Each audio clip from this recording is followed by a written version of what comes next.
What's up, everybody, and welcome back for another Big Easy Bets college basketball play of the day. It's Thursday, March 14th. We are now 4 days away from a brand new bracket. We're feeling good. We got 1-1 yesterday. Virginia Tech did not show up for us. Padula and Couture. Padula scored a lot, but really down the stretch did not play well. But Xavier gets the job done.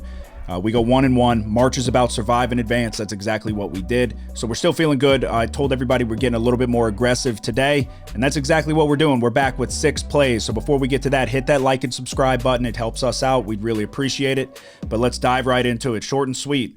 Mississippi State versus LSU. We're going to the SEC tournament. We were on State in this matchup when they beat LSU on their home court by 20. We're going to stay on the Bulldogs. We're going to go -4.5 with Mississippi State. I'll say the same thing I said last time. Who's going to guard Toller Smith? LSU doesn't have an answer for him. Tigers are scrappy, never out of a game, so you got to tip your cap to Matt McMahon there. They are never out of a game. They could be down 20. They're going to claw back in. But this just isn't a good matchup, especially on a neutral court. So we're going to go Mississippi State -4.5 as the first play of the day. Second play, St. John's taking on Seton Hall. I have a love-hate relationship with the Johnnies. I always have for years now. They probably need to win this one and maybe one more to get into the tournament, but college basketball wants and they need Rick Pitino in his all-white suit on the sidelines during March Madness. St. John's has shown they can play with anybody. It's putting together a complete game that has been the struggle. I think we see a complete game from St. John's today. We're going to lay the 3.5 with the Johnnies. You got to show up. It's March. It's time to get going. Pitino's a coach that has been here before. I think he has his guys ready to go. Third play, we're going Wake Forest versus Pitt. Both evenly matched teams, both need this win very badly for their tournament chances. I'm going to take Wake Forest, but I'm going to take Wake Forest first half -0.5 point. Reason being, Pitt, both these teams match up very well. They know each other well. It's a very tight spread for a reason. Pitt's going to have to knock off a little bit of rust. They haven't played in 5 days. I think Wake Forest is going to benefit from having more action in the recent days, so we're going to take Wake Forest first half -0.5 point. Next play, we're going Ohio State versus Iowa. We've spoken on it many times by now, but the Buckeyes have rejuvenated their season since they fired Chris Holtmann. They come into this game winning 5 of their last 6 with a team tailor-made for tournament play. They play good defense. They get to the rim. They make their free throws. Jamison battles a flamethrower.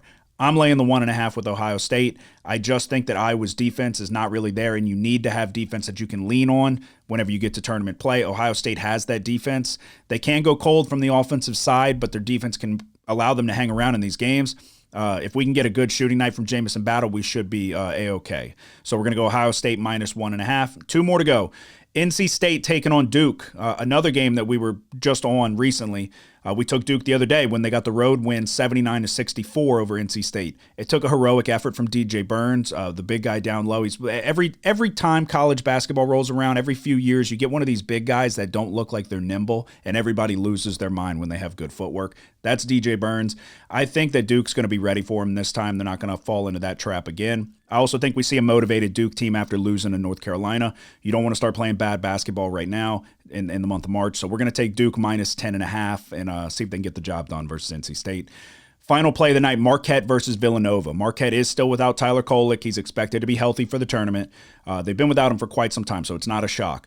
Marquette's still a damn good team without him. Villanova needed some March magic to beat DePaul, who they were favored by 20 points. A Marquette -3.5 is what we're going to That's what we're going to go with here. Villanova doesn't deserve to be in the March Madness conversation, although here we are. I think Marquette proves that they don't deserve to be in that conversation tonight, so we're going to lay 3.5 with Marquette.